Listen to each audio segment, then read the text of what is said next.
अब उसके बाद है कि भाई पुनर्जन्म, वो भी एक सिद्धांत बना रखा है, मान्यता है। हाँ नहीं वो उन्होंने तो माना ही हुआ है ना कि पुनर्जन्म होता ही है, मतलब इसको तथ्य के रूप में रखा हुआ है कि होता ही है।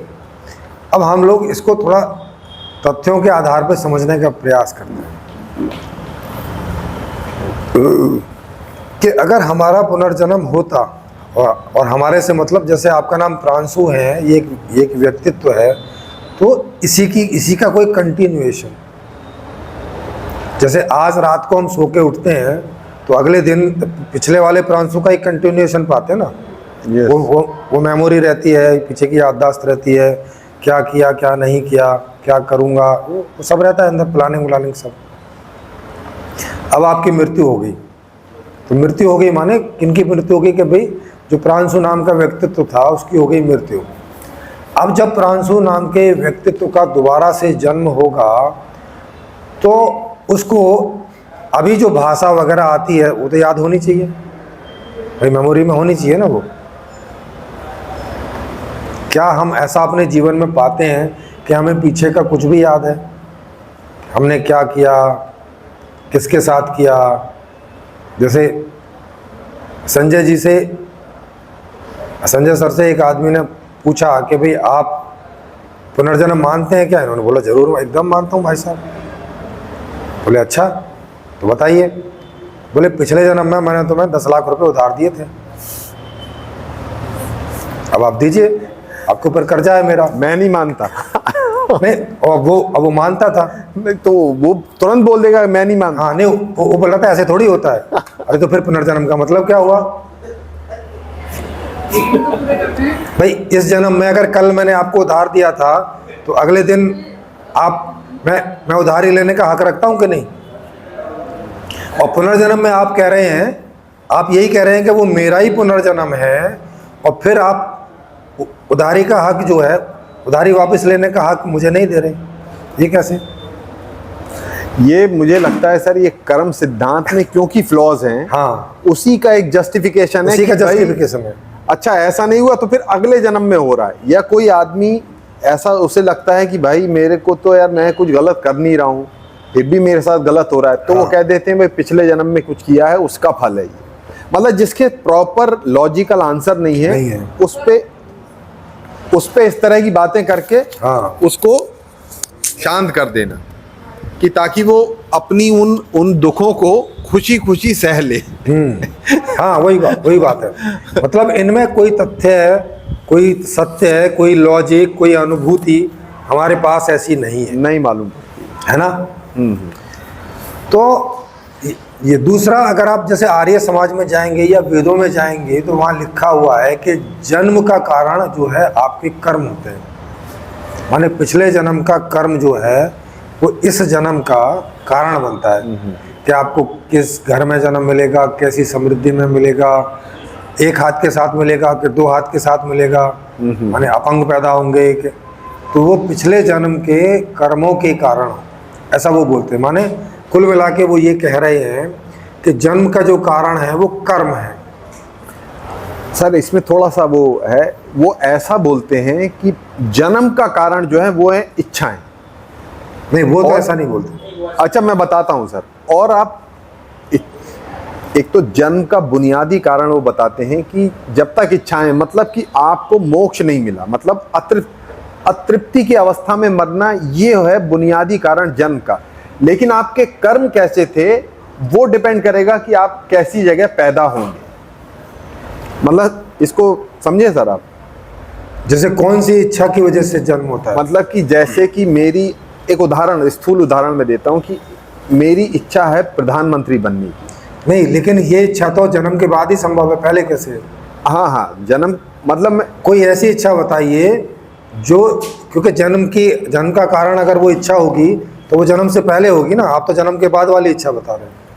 मतलब वो जो बुनियादी कारण जो बताते हैं ना हमारे पैदा होने का, वो ये मानते हैं ना कि आप पिछले जन्म में आप थे, इस जन्म में तो पिछला जन्म भी तो जन्म के बाद ही कुछ आपने इच्छा की होगी ना। हाँ तो हम तो जन्म का कारण पूछ रहे, माने पिछले वाला तो जो जन्म है वो तो उस इच्छा की वजह से नहीं हुआ होगा ना। चलो प्रधानमंत्री वाली इच्छा की वजह से अगला जन्म हो गया, ऐसा थोड़ी देर के लिए मान लें, तो पिछला वाला जन्म किस इच्छा के आधार पे हुआ था?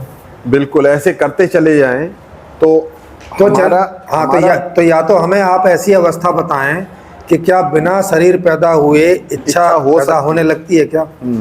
होती है क्या?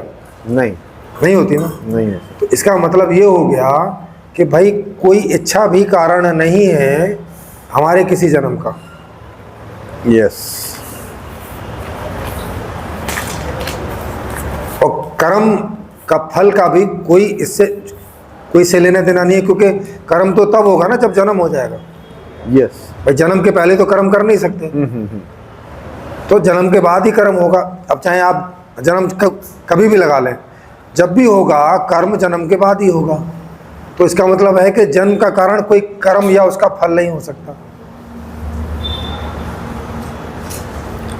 तो अब आप समझ लीजिए कि और उनकी सारी थ्योरी इसी पर खड़ी हुई है, जितना उनका पूरा दर्शन है वो इसी बात पर खड़ा हुआ है।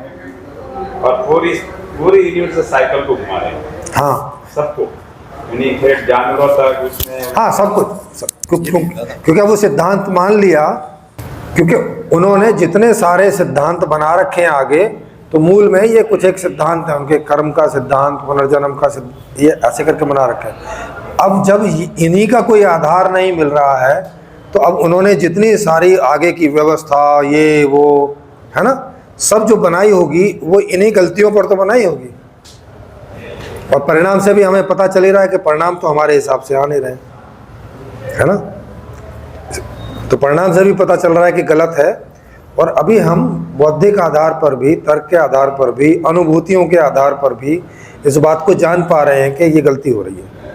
कि कोई बोल रहा है कि कर्म के सिद्धांत पे हम कर रहे हैं चीजें, तो पता कैसे चले कि ये कर्म बंध रहे हैं या छोड़ रहे हैं? हाँ बिल्कुल, ये भी एक सवाल होता है। हाँ, क्योंकि उसका कोई मुझे जवाब नहीं मिला। हाँ, कि पिछले कर्म को मैं बराबर कर रही हूँ या नया कर्म बना रही हूँ। हाँ, जैसे किसी को हम पानी पिला रहे हैं तो वो बोले कि जैसा आप दोगे वैसा आपको मिलेगा। हाँ, तो अभी हम दे रहे हैं कि दिया था उसका बराबर कर रहे हैं। और मैं पिला रही हूँ, या फिर मैं पिलाऊंगी तो कल आगे आके मुझे इस थियरी में लोग ऐसा बोल रहे हैं कि हमारे कर्म तो अब खत्म होने वाला है, तो वो लोग कुछ जो उनका कर्तव्य है वो भी इस नाम पे छोड़ रहे हैं। हाँ, मतलब अब आप इसको समझें कि मान लो कि आपने किसी को पानी पिलाया, ठीक है, तो अब कर्म का सिद्धांत तो ये बोलता है कि अब वो आपको कभी ना कभी आपको पानी वापस करेगा, मैंने आपको पिलाएगा, लेकिन उसका मोक्ष हो गया अगले जन्म में। अब आपका क्या होगा?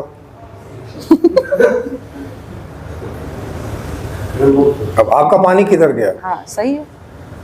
ये भी हो गया ना सर, ये तो गड़बड़ हो गई ना फिर। तो अब या तो उसका मोक्ष कभी नहीं होगा इस चक्कर में, वो जब तक वो आपका पानी वापस नहीं करेगा वो लटका रहेगा। इसी चक्कर में मैं आपको एक अपना अनुभव सुनाता हूँ।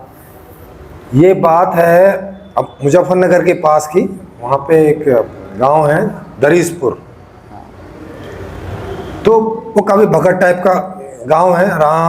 रामायण इनको बहुत मानता है। वहाँ के हर आदमी के नाम में आपको आगे पीछे इधर उधर राम मिल जाएगा। हाँ, मतलब राम प्रसाद, हरी राम, रामलाल, इस तरह के नाम ही मिलेंगे वहाँ। आप पूरे गांव में आपको उनके बच्चों के, उनके वो राम आपको कहीं ना कहीं मिलेगा उनके नाम में। तो पूरा गांव इतना ज़्यादा डिवोटी है। तो वहाँ पे एक ब्रह्मचारी जी करके साधु है, अभी तो पता नहीं जिंदा है कि नहीं, बहुत साल पुरानी बात होगी, जब मैं साधु था तब की बात है। तो उन ब्रह्मचारी जी की वहाँ कुटिया बनी हुई थी उस दरीसपुर के खेतों में, वहाँ से कोई 1-8 किलोमीटर दूर होगा, तो वहाँ रहते थे। तो जब हम लोग वहाँ गए तो उन ब्रह्मचारी जी ने हम लोगों को इनवाइट किया, क्योंकि हम लोग थोड़ा युवा थे और थोड़े अलग हट के बात करते थे, तो थोड़ी लोगों को उत्सुकता होती थी और लोग आसानी से इनवाइट कर लेते थे। तो उन्होंने हमें इनवाइट किया, तो हम लोग पहुंच गए। मैं और देवनारायण जी थे दोनों। पहुंच गए भैया, मैं कहा अच्छी बात है, दावत मिलेगी खाने को तो जाएंगे। तो पहुंच गए वहाँ पे, तो उन्होंने अपने अंदर कुटिया में बिठाया। तो कुटिया में एक ऐसा समझो कि 10 बाई 12 की कुटिया रही होगी, और उसमें आधी कुटिया में उसने जो है पर्दा लगा रखा, और बैठने के लिए बामुश्किल से जगह थी। मतलब वो बैठा था और हम दोनों बैठे थे और अब कोई जगह नहीं बच रही थी। तो मैंने उनसे पूछा, यार आप ब्रह्मचारी हो तो ये कमरा, क्योंकि बाहर से देखने में तो कमरा उतना लग रहा है, तो इसमें आपने जो है भरा हुआ क्या है? मैंने सोचा किचन विचन होगा, कुछ होगा। लेकिन फिर मुझे याद आया कि इनका खाना तो बाहर से आता है, तो किचन तो होगा नहीं। तो मैंने उनसे पूछा, इसमें आपने क्या भरा हुआ? बोले वो जो लोग कपड़े दान कुछ दे जाते हैं वो सब रखा हुआ है। इस चीज़ को सुने तो आपको पता चलेगा, नहीं तो ये मिस हो जाएगी। तो वो है, तो वो कपड़ा मैंने हटा के देखा, वो जो पर्दा लगा हुआ था, तो देखा कि वहाँ तो ऐसे बहुत पुराने जैसे कपड़े, अंगोछे, नारियल और बहुत सारी चीज़ पड़ी। मैंने उसको पूछा कि ये आपने इतनी सारी क्यों इकट्ठी कर रखी है? ये आपके तो इस्तेमाल में है नहीं, तो आप किसी और को क्यों नहीं देते उसको? तो कमरा पूरा भर के रखा हुआ है, आपके लिए भी ढंग से जगह नहीं है, और कोई आदमी आ जाए तो उसको बैठने के लिए जगह नहीं है ढंग से। अब उसकी थ्योरी सुनो, आंसर सुनो उनका क्या था। बोले कि देखो भाई साहब, ये जो मेरे पास आ रहा है, ये वो आ रहा है जो मैंने पिछले जन्मों में लोगों को दिया था, पिछले जन्मों में। तो वो इसको जो है बराबर कर रहे हैं, क्योंकि जब तक वो इसको बराबर नहीं कर देंगे मेरा मोक्ष नहीं होगा। और अगर मैंने इसको फिर से किसी को दे दिया तो फिर से मुझे उसे लेने आना पड़ेगा। हाँ, और ये साइकिल रुकेगी नहीं। इसलिए जो मुझ तक पहुंच रहा है मैं उसको डंप कर दे रहा हूं। कोई चुरा के ले जाए मगर मैं नहीं दूंगा अपने से, क्योंकि चुरा के ले जाएगा तो अब वो उसका कर्म है, मैंने तो दिया नहीं तो मेरा कर्म नहीं बनेगा। समझ रहे हैं क्या हो रहा है? वो वही स्टॉप कर रहा है। हाँ, वो लिया और डंप कर दिया। अब वो उसको चूहे कुतर ही रहे थे, चूहे कुतरे हैं, सड़ जाए, गल जाए, उसमें से जो गंध आ रही, क्योंकि कोई चीज़ सड़ती है और ख़राब होती है तो उसकी गंध भी आती है। वहीं बगल में ही लेटा हुआ है। हाँ, यस, और वो लगातार बीमार रहता था। इतना बीमार होता था कि कोई आदमी उसको, क्योंकि ब्रह्मचारी था तो फेमस था, तो उसको जब वो अपने यहाँ कोई न्योता वगैरह देते थे तो गाड़ी भेजनी पड़ती थी, उसमें लेट के ही जाता था और लेट के ही आता था। उसकी कमर में दर्द, उसका पेट खराब, 10 तरह की बीमारियाँ थी उसको। अच्छा, उसको पूछा कि भाई इन बीमारियों का क्या कारण है? बोले भगवान की बहुत ज़्यादा कृपा हो रही है, मेरे जितने भी पुराने कर्म थे वो जल्दी जल्दी कट रहे हैं। मैं हिसाब दे रहा हूँ। हाँ, मैं हिसाब बराबर कर रहा हूँ जल्दी जल्दी। अब समझ रहे हो कि ऐसा सिद्धांत मानने से क्या होता है? अच्छा, अब ऐसा नहीं है कि ये उसके ही जीवन तक सीमित है। लोग उसके आसपास, उसके पास जाते आते हैं तो उनको भी वो वही उपदेश करता है। तो इसी बीमारियों को सबको फैला रहा है। वो वहाँ पे फैला रहा है कि नहीं फैला रहा है? मतलब एक ब्रह्मचारी 50 ब्रह्मचारी तो कम से कम पैदा करके जाएगा। सारे प्रदूषण फैला अब सोचो कहीं ऐसा हुआ कि किसी ने कोई कपड़ा रख दिया वहाँ पे और फिर उसने दूसरे दिन आके बोला कि आपके गड्ढे में एक ऐसा है जो आपके कर्म का नहीं, मैंने रख दिया है। हाँ, तो कितनी मुश्किल हो जाएगी उसको। फिर मैंने उनको एक सवाल पूछा इसमें। मैं कहा सपोज करो कि किसी ने आपको जहर दिया तो आप क्या करोगे? उसे खाओगे या नहीं खाओगे? अब वो सोचो में पड़ गया,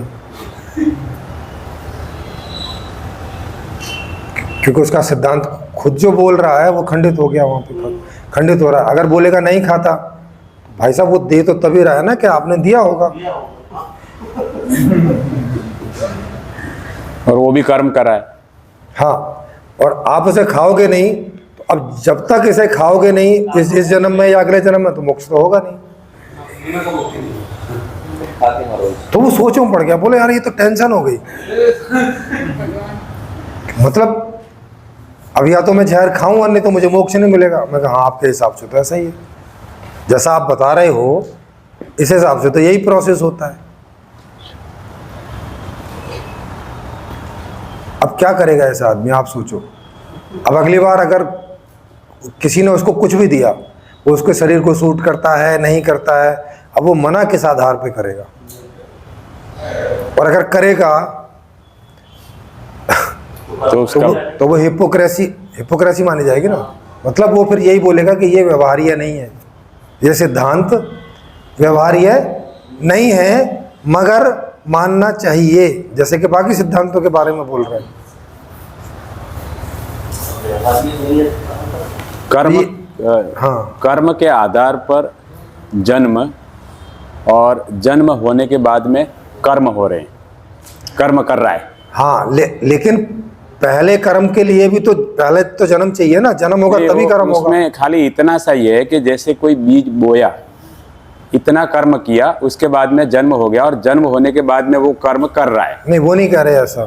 हाँ, क्योंकि वो ऐसा नहीं कह रहे, ये तो मैं अपनी तरफ से। हाँ, लेकिन वो तो था ही नहीं, तो उसने बीज कहाँ से बो दिया? जैसे ये जन्म होने के पहले आपका तो हरिराम जी नाम है ना, तो हरिराम जी तो थे ही नहीं ना जन्म के पहले। तो नहीं तो वो तो आपके माता पिता थे, वो तो उन्होंने कर्म किया, उनका फल आपको क्यों मिलने लगा? फल की बात नहीं कर रहा हूँ। और जैसे कर्म के आधार पर जन्म हो रहा है, ये कहना उनका है। आपके कर्म के आधार पर जन्म हो रहा है, ये कहना है। किसी के कर्म के आधार से आपको जन्म हो रहा है, हाँ, वो ऐसा नहीं बोल रहे। वो इनका कहना है। हाँ। हमें सिर्फ इतना दिखाई दे रहा है कि जैसे बीज का बोया नर मादा के दोनों ने, तो वो तो उतना कर्म करने के बाद में फिर उसका जन्म हुआ, खाली उतना ही कर्म किया। हाँ, तो इसका मतलब आप ये कह रहे अगला हैं, पिछला उससे कोई लेना देना नहीं है। इसका मतलब आप ये कह रहे हैं कि माता पिता के कर्म से संतान की उत्पत्ति हुई। हाँ, ये कह रहे हैं ना। हाँ। कि आपका जो जन्म हुआ उसमें आपके किसी कर्म का कोई योगदान नहीं, नहीं, आपके माता पिता के कर्म का। बिल्कुल। ये हुआ ना। बिल्कुल। तो आपकी तो थ्योरी दूसरी होगी, तो उनकी थ्योरी ये नहीं है। उनकी आपके कर्म का की वजह से आपका जन्म है, तो उनकी थ्योरी अव्यवहारिक हो जाती है। वो तो फिर मरने के बाद दूसरे में भी डालते हैं, जानवर में, पशु में, उसमें हाँ, कीड़ों मकोड़ों में, सब में। क्योंकि कर्मों के आधार से। हाँ। कि अगर आपने कर्म पशुओं वाले करे होंगे, बंदर वाले, तो अब आपका अगला जन्म बंदर वाला होगा। और बंदर में भी किस बंदर के यहाँ होगा, वो भी मतलब बड़ी वेरिएशन है। कि कमजोर वाले बंदर के यहाँ होगा, कि ताकतवर बंदर के यहाँ होगा, है ना। पहाड़ी को जो लगा हुआ- पहाड़ी वाले बंदर पे होगा, कि मैदानी वाले, या चींटी में हो जाएगा, या मधुमक्खी बनेंगे। मतलब तो अब आप सोचिए कि क्या उनका जो ये है, क्या कहीं से भी ये लगता है कि ये व्यवहार्य है? नहीं लगता ना कहीं से भी। तो कर्म का सिद्धांत, ये जो कर्म का सिद्धांत, साथ में पुनर्जन्म। तो पुनर्जन्म जो है, क्योंकि इसका कोई आधार ही हमें नहीं मिल रहा है, कोई आधार नहीं मिल रहा ना हमें इसका मतलब है किसी कारण से ये जन्म नहीं हो रहा, हमारे किसी कारण से ये जन्म नहीं हो रहा है। और इसमें कॉन्ट्राडिक्शन भी दिख पा रहे हैं हम। हाँ। जैसे 200, 300, 400, 500 साल पहले जाया जी। तो बस्ती की जो बढ़ोतरी हो रही थी बहुत धीरे धीरे हो रही थी। धीरे धीरे हो रही। अब अचानक, जैसे कर्म का सिद्धांत तो ये कहता है कि जैसे पशु में से ये होता है आगे, मतलब उनका वो भी है। तो जैसे सब इतने पुण्यशाली हो गए कि हाँ, कुत्ते, आदमियों की बाढ़ गाय, होगी, सब और ऐसे। हाँ, और बाकी सब खत्म होने लग रहे कि हैं। जल्दी जल्दी मनुष्य बन रहे हैं। हाँ। अब मुझे कभी कभी फनी लगता है, हंसी आती है इस पे, कि जैसे वो सड़े हुए गले फल के कीड़े ने बेचारे ने क्या कर्म किया होगा। तो हाँ, वो मतलब सोच रहा होगा कि मैंने क्या कर्म कर दिया कि मैं इसमें हूँ। हाँ, बिल्कुल वही बात है। और टॉयलेट के कीड़े के बारे में सोचो। हाँ, टॉयलेट के वो तो कीड़े। बेचारा, मतलब उसको तो फल भी प्राप्त नहीं हुआ। हाँ, कुछ भी नहीं बताओ। तो वो तो सोच रहा है कि मेरे ऐसे कैसे कर्म कि मैं यहाँ हूँ, है ना। अच्छा, एक तो ये हो गया। फिर और क्या बोल रहे हैं अब? कह रहे हैं कि भाई आप जो है पशुओं को काट के पीट के नहीं खाना चाहिए। अरे भाई, एक तरफ आप कर्म का सिद्धांत मान रहे हो, और फिर इसको काट के जो खाया होगा उसका कैसे बराबर करेगा ये? इसको पिछले जन्म में जब ये बंदर या बकरा या बकरी रहा होगा और किसी ने इसको काट के खा लिया होगा, अब जब तक ये नहीं उसको काट के खाएगा तो उसके कर्म का क्या होगा?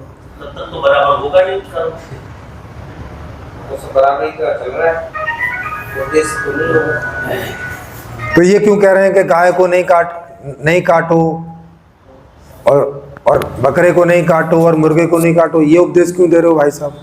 ये तो आप ही के कर्म के सिद्धांत के खिलाफ हो जा रहा है, क्योंकि कर्म का सिद्धांत तो ये है। अच्छा, ये हो गया। दूसरा, सबसे पहले जिसने बकरा काटा होगा उसने क्यों काटा था? क्योंकि उनने तो, उसको तो किसी ने काटा नहीं था। हाँ, उसने शुरुआत की या अंत किया, हाँ, क्वेश्चन वहां पे आ ही जाता है। तो भाई उसने शुरुआत किस आधार पे कर ली? इसका भी कोई जवाब नहीं होता। तो कुल मिला के ये थ्योरी जो है पूरी डिबंग हो जाती है। जो कर्म की थ्योरी है, जो पुनर्जन्म की भी थ्योरी है, ये डिबंग हो जाती है, क्योंकि जन्म का ऐसा कोई कारण हम नहीं ढूंढ पा रहे जिससे इस पर्सनैलिटी का पुनः कोई जन्म हो। ना मेमोरी ढूंढ पा रहे हैं, ना कोई कर्म ढूंढ पा रहे हैं, ना कोई और तरीका ढूंढ पा रहे हैं जिसके आधार पर पुनर्जन्म की वो सत्यापित हो। और ऐसा अनुभव में भी हमें नहीं आ रहा, हमें भी कुछ याद नहीं रहता पीछे का, है ना। अगर कुछ होता, याद होता, तो बोलते कि भाई अनुभव के आधार पर है, चलो समझ में नहीं आ रहा है। लेकिन ना तो अनुभव के आधार पर है, बुद्धि के आधार पर देखने की कोशिश कर रहे हैं, ना बुद्धि के आधार पर ही दिख रहा है। मतलब कोई भी ऐसा आधार दिख नहीं रहा जिससे ये तय हो कि भाई पुनर्जन्म की कोई पॉसिबिलिटी कोई दिखाई पड़े, है ना।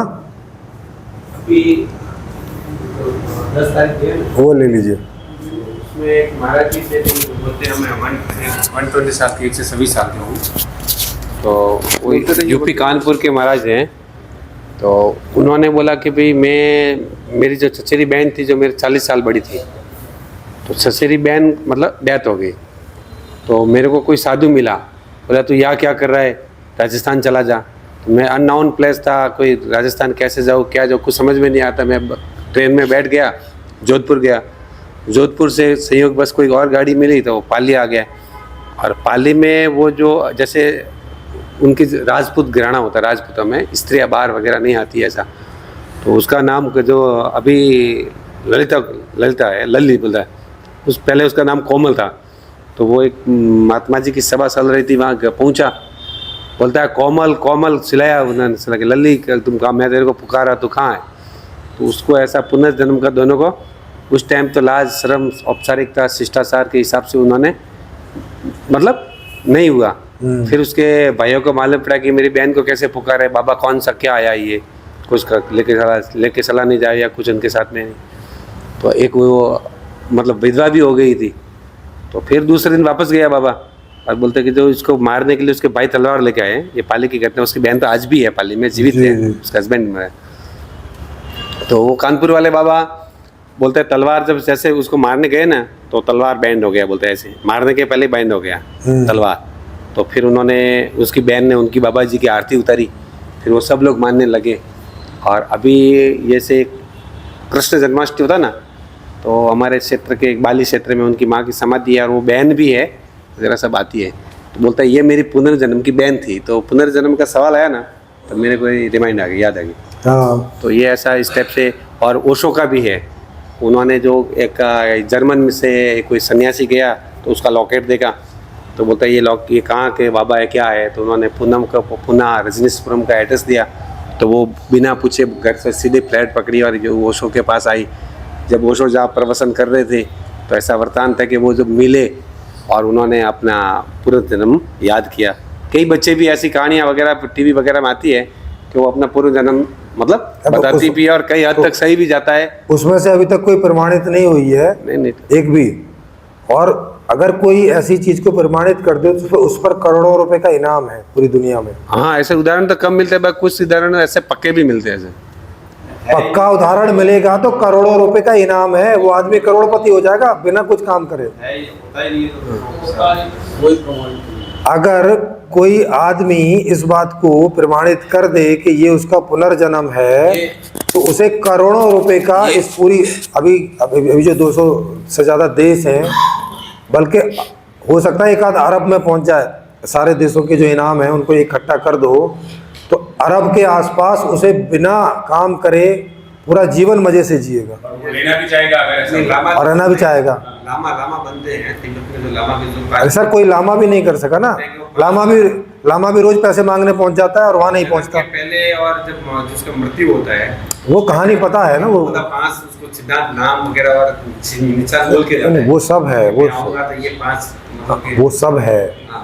लेकिन वही लामा 5-5 रुपए के लिए यहाँ यज्ञ करेगा, वहाँ करेगा, इसके कान में मंत्र फूकेगा, उसके भाई करोड़ों रुपए आपको मिल रहे हैं, खाली इतनी सी बात जाके सिद्ध कर दो, नहीं करते। तो सीधा कहेगा आप जो पूछो मैं बताऊंगा पुनर्जन्म का आगे। यस, उसे खुद के लिए भी 1 रुपया मांगने की जरूरत नहीं है और कितने सारे दूसरे लामाओं का भी वो हो जाएगा और सारे लोग बौद्ध बन जाएंगे।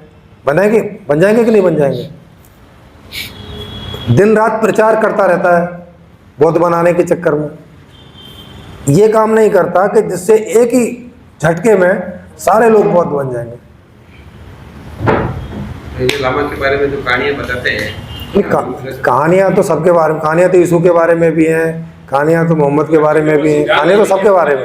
बुद्ध ने भी कितना जन्म लिया। हाँ, कौन सा ऐसा महापुरुष है जिसके बारे में कहानियाँ नहीं है? लेकिन कहानियाँ ही है ना। बीज के रूप में जो जन्म हो रहा है वो तो दिखाई दे रहा है।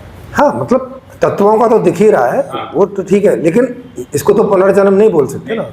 हाँ, क्योंकि वो तो हरि राम के पुनर्जन्म की बात कर रहे हैं, शरीर के पुनर्जन्म की बात नहीं कर रहे हैं, है ना। वो ऐसा कह रहे हैं कि इस शरीर में कुछ है अलग से, जो इस शरीर को ग्रहण करता है, छोड़ जाता है, फिर दूसरे शरीर को ग्रहण करता है। कोई आत्मा को लेकर जा रहा है। हाँ, वही आत्मा को, या बुद्ध के रूप में बोलें तो सूक्ष्म शरीर को, वो उसको सूक्ष्म शरीर बोलते हैं, या संज्ञा बोलते हैं, या विज्ञान का नाम देते हैं, बस नाम बदल दिया है।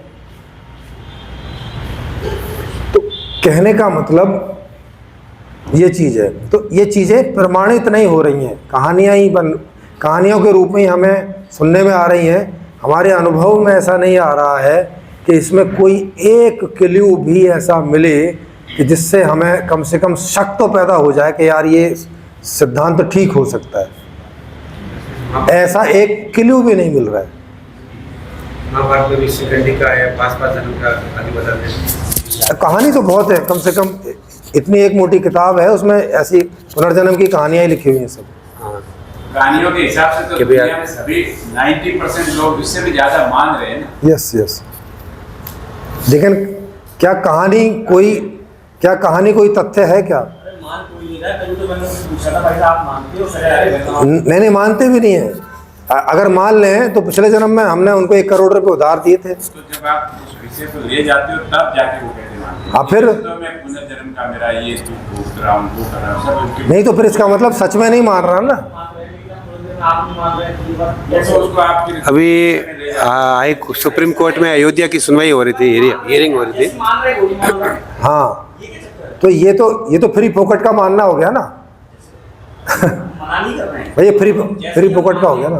नहीं सर जी, अपने जो अयोध्या की सुनवाई हो रही थी राम जन्मभूमि की, उसमें हियरिंग में एक राम भद्राचार्य जी महाराज थे। हाँ, और आंख से अंधे थे।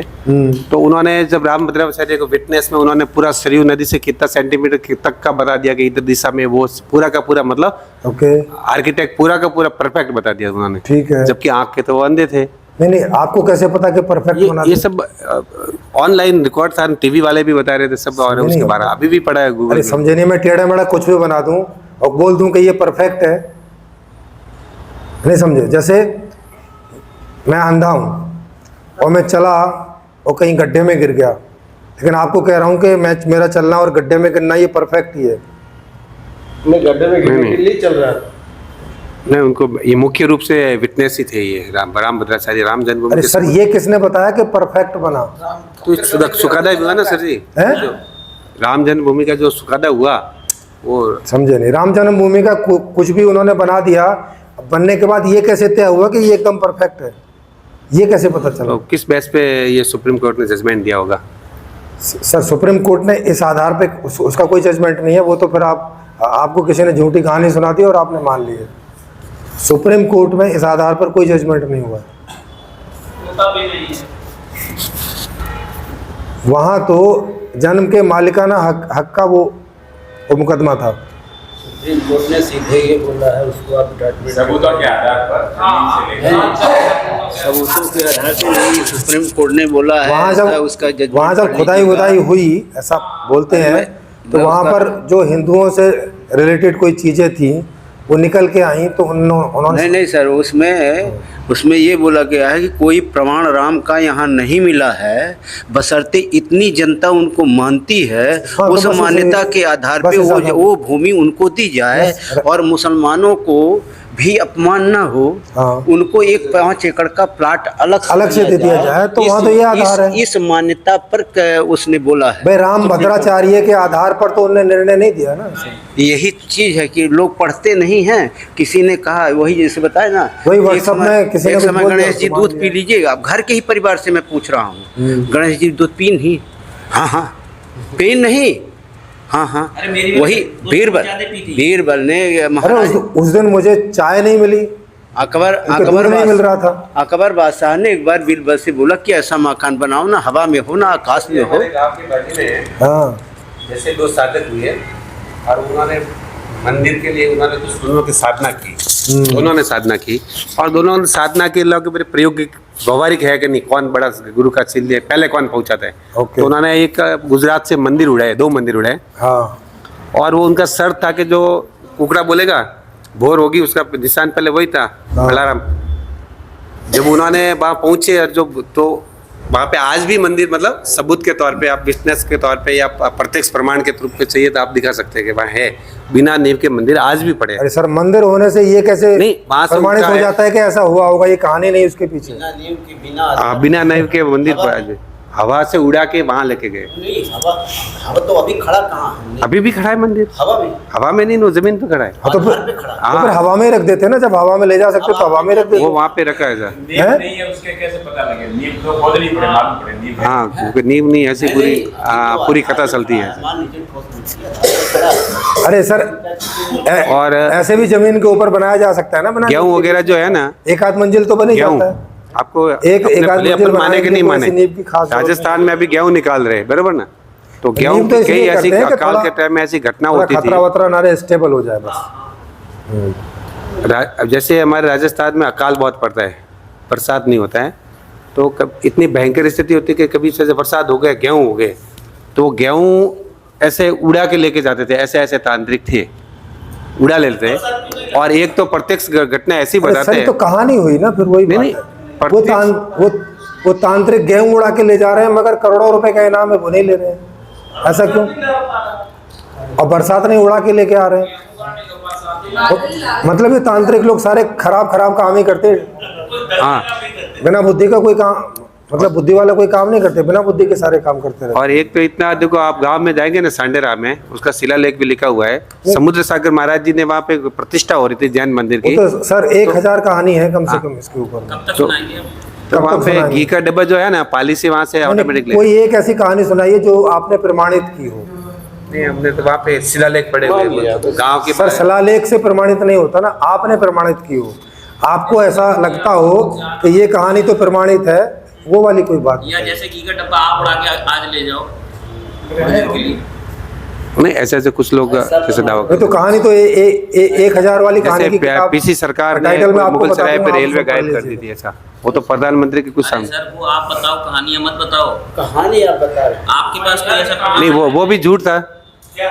मुगल सराय पे अरे सर, आप राजधानी मुझसे झाड़ी। क्यों पूछ रहे हो? खुद बताते हैं। आप बताओगे ना कि सत्य है और मैंने ऐसा सत्य पाया, वो तो आप बताओगे, मुझसे क्यों पूछ रहे हो? नहीं, उसका कैसे हो सकता, क्या हो ये सच था? अच्छा, पॉसिबिलिटी पूछ रहे हो? पॉसिबल। उसकी पॉसिबिलिटी यही है कि कहानी लिख दी और उसी को सब लोग सुन रहे हैं, मान रहे हैं, बस। नहीं, उन्होंने पीसी सरकार की बात की। पीसी सरकार ने खुद बोला ये ट्रिक थी। हाँ, वो तो कैसे करता है, सिखाता भी है उसका शिष्य को, दूसरे को। कहते हमारे आंखों के सामने 3 घटनाएं घटी हैं। मंदिर का हुआ बरसात में, जेठ में, गर्मी में खोद के मूर्ति डाल दी, उसके नीचे चना डाल दिए। बरसात जब हुई तो मूर्ति निकली, खोल के चना ऊपर निकाली। अब वहाँ पर अब देखिए कि टैक्सी संग 1.5 साल, वो बहुत दूर है। भीड़, इतनी भीड़, अरे, कपड़े वाले ये की, बहुत दूर टैक्सी है। वाले की। इसके बाद उसमें मतलब सर्च करने वाले लगे रहे। 1.5 साल बाद इतना बड़ा निडिल जो है उनके पीछे लगा दिए थे, उससे जो है उनके आंखों में आंसू आ रहा था, पानी। बताओ। आखिर पकड़ गए ना, लेकिन जितनी उनको कमाई करना था वो कर लिए। वो पूरा संघ का संघ, टैक्सी संघ, कपड़ा व्यापारी, वो जो किसान था उसको अपनी करोड़ों रुपए कमा लिए। तो करोड़ों रुपए कमाने के लिए तो उन्होंने किंवदंती बना दी, लास्ट में पकड़ गए। शंकराचार्य जी लास्ट में पकड़े गए ना, दूध कहाँ पिलाए गणेश विजय को। तो कुल मिला के हम लोग इस बात पर पहुंचते हैं इस मामले में, सुन लेते हैं लेकिन उसके परिणाम क्या आते हैं ये नहीं सुनते। तो कुल मिलाकर हम लोग उस पर पहुंचते हैं कि पुनर्जन्म का अभी तक एक भी कोई प्रमाणिक उदाहरण नहीं है। कहानियां तो हैं पर प्रमाणिक उदाहरण कोई नहीं है। और हम यहाँ जितने बैठे हैं हम में से किसी का ऐसा कोई अनुभव नहीं है पीछे का कि जिस आधार पे हम में से कोई प्रमाणित कर सके कि पुनर्जन्म हमारा है ना। एक बात